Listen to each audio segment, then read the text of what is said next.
بسم اللہ الرحمن الرحیم قل ادعوا اللہ او ادعوا الرحمن، آپ فرما دیجئے تم اللہ کو پکارو یا رحمان کو پکارو، ایما تدعو فلہ الاسماء الحسنی، جس نام سے بھی پکارو گے سو اس کے بہت اچھے اچھے نام ہیں، ولا تجہر بصلاتک ولا تخافت بها، اور اپنی نماز میں نہ تو بہت پکار کر پڑھیے اور نہ بالکل چپکے چپکے ہی پڑھیے، وابتغ بین ذلک سبیلا، اور دونوں کے درمیان ایک طریقہ اختیار کیجیے، وقل الحمد للہ الذی لم یتخذ ولدا ولم یکن له شریک، اور کہہ دیجئے تمام خوبیاں اس اللہ کے لیے خاص ہیں، لم یتخذ ولدا، جو نہ اولاد رکھتا ہے، ولم یکن له شریک فی الملک، اور نہ اس کا کوئی سلطنت میں شریک ہے، ولم یکن له ولی من الذل، اور نہ کمزوری کی وجہ سے اس کا کوئی مددگار ہے، وکبرہ تکبیرا، اور اس کی خوب بڑائیاں بیان کیجیے۔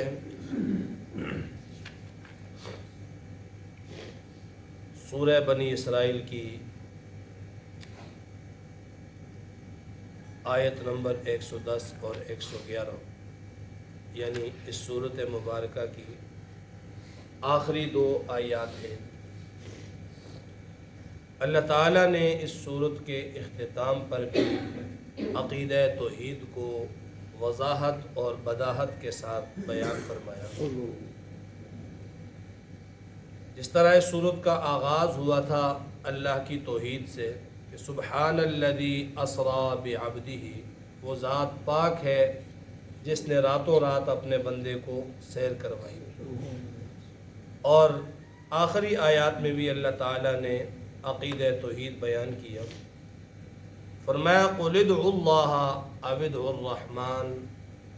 تم اللہ کو اللہ کے نام سے پکارو یا تم اللہ کو رحمان کہہ کر پکارو،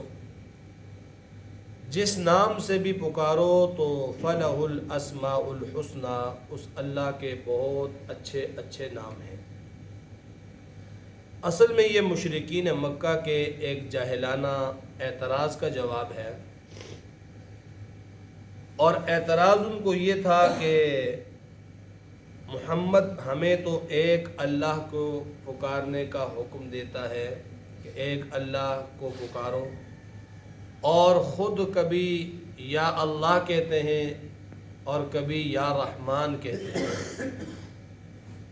ایک اللہ کو تو یہ خود نہیں پکارتے، یہ کبھی اللہ کہتے ہیں، کبھی رحمان کہتے ہیں، کبھی رحیم کہتے ہیں، تو پھر ہمیں کیوں کہتے ہیں کہ بس صرف ایک اللہ کو پکارو؟ ان لوگوں کا یہ اعتراض یا تو ان کی جہالت پر مبنی تھا، یا جو ہے وہ ان کی ایک خواہ مخواہ کی جو اعتراض والی بات ہوتی ہے وہی تھی، ورنہ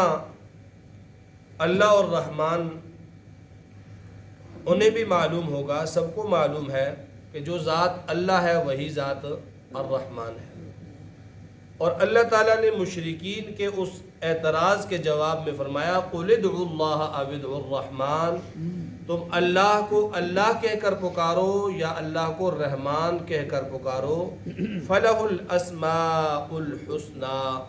اس کے بہت سے اچھے اچھے نام ہیں۔ حدیث پاک کے اندر آتا ہے، بخاری شریف کی روایت ہے کہ اللہ تعالیٰ کے لیے 99 نام ہیں، اور جس نام سے بھی تم اسے پکارو تو یہ اللہ ہی کی پکار ہے۔ 99 نام اللہ کے مشہور ہیں جو قرآن پاک کے نسخوں کے بھی آخر میں اول میں لکھے ہوئے ہوتے ہیں، اور اس کے علاوہ بھی اللہ تعالیٰ کے بے شمار صفاتی نام ہیں۔ بعض مفسرین نے 4000 نام گنوائے ہیں اللہ تعالیٰ کے صفاتی نام۔ صفاتی نام کیا ہوتا ہے؟ کسی صفت کے ساتھ اسے مختص کر دیا جائے، وہ صفاتی نام ہے۔ ذاتی نام وہ ہے جو پہچان والا ہے، جو بچپن سے والدین نے انہیں نام دیا تو اسے ذاتی نام کہا جاتا ہے، اور صفاتی نام جو ہے وہ مختلف ہو سکتے ہیں۔ حضور صلی اللہ علیہ وسلم کے بھی بے شمار صفاتی نام ہیں، اور اسی قرآن پاک کے آپ آخر میں دیکھیں گے تو آپ کو 99 نام حضور علیہ السلام کے ملیں گے۔ تو کسی بھی آدمی کی اس کی مشہور صفت کے ساتھ اسے پکارا جائے تو یہ وہی مراد ہوتا ہے، کوئی دوسرا مراد نہیں ہوتا ہے۔ مثال کے طور پر ایک آدمی ہے، وہ قرآن پڑھا ہوا ہے، اسے قاری کہتے ہیں، اس نے ساتھ علم دین بھی حاصل کیا ہوا ہے، اس کا عالم نام بھی ہو سکتا ہے، اور اس کے ساتھ ساتھ وہ سکول میں ہیڈ ماسٹر بھی ہے تو اسے ہیڈ ماسٹر بھی کہا جاتا ہے، یا وہ ڈاکٹر ہے تو اسے ڈاکٹر صاحب بھی کہا جاتا ہے۔ اب اس کے اندر یہ جو 3-4 ہنر، 4 صفتیں ہیں، ان صفتوں کی وجہ سے اس کا جو نام پڑ گیا،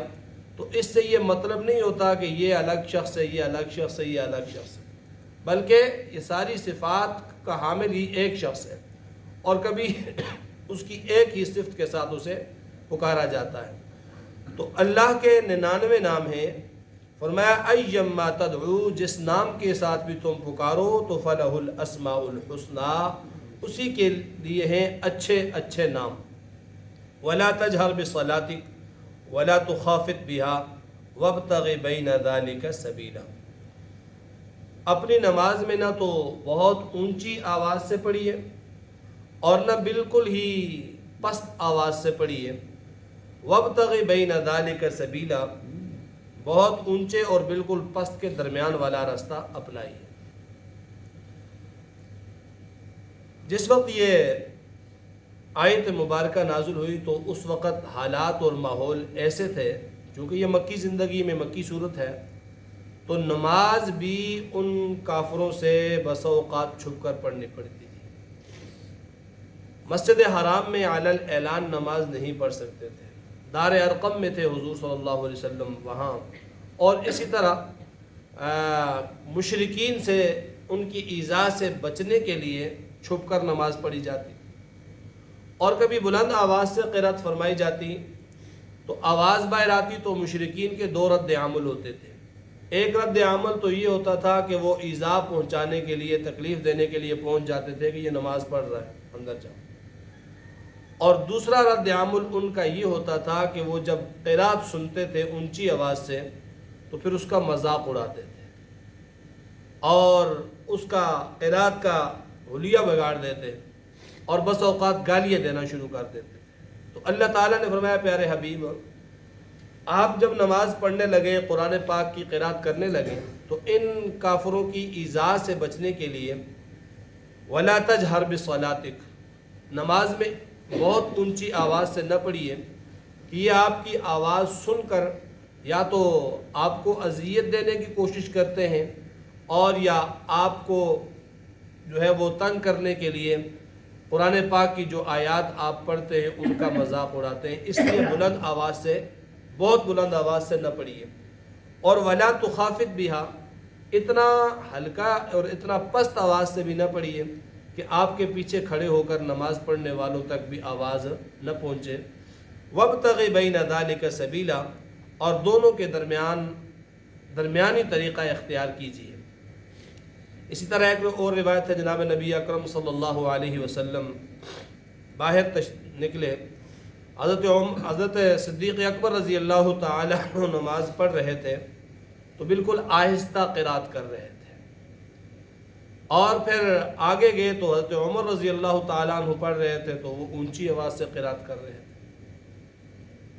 حضور صلی اللہ علیہ وسلم نے صبح کو دونوں سے پوچھا کہ اے ابو بکر، تو اتنی بالکل نحیف اور کمزور اور پست آواز سے کیوں قرات کر رہا تھا؟ ابو بکر رضی اللہ تعالیٰ نے فرمایا، یا رسول اللہ، جس ذات کو میں سنانا چاہتا تھا وہ ذات تو بالکل آہستہ آواز بھی سن لیتی ہے، میرا مقصد اس کو سنانا ہے تو وہ سن لیتا ہے۔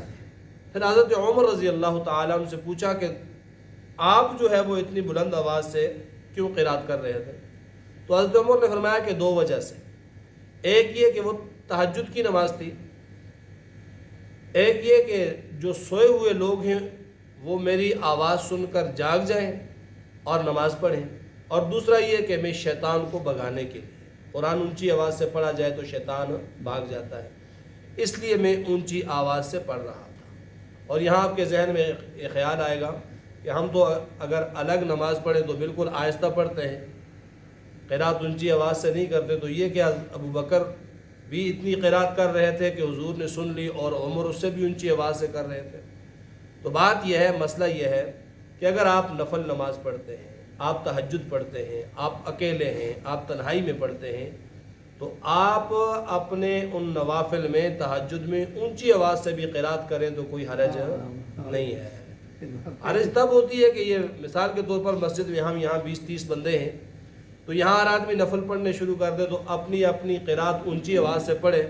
تو ساروں کی آوازیں آپس میں ٹکرائیں گی، تو کوئی بھی اپنی نماز میں دھیان نہیں رکھ پائے۔ آپ اکیلے ہیں، آپ نفل پڑھ رہے ہیں تو آپ تو اونچی آواز سے آپ پڑھ سکتے ہیں۔ نوافل کے اندر، فرائض کے اندر تو چونکہ آپ امام کے پیچھے ہوتے ہیں۔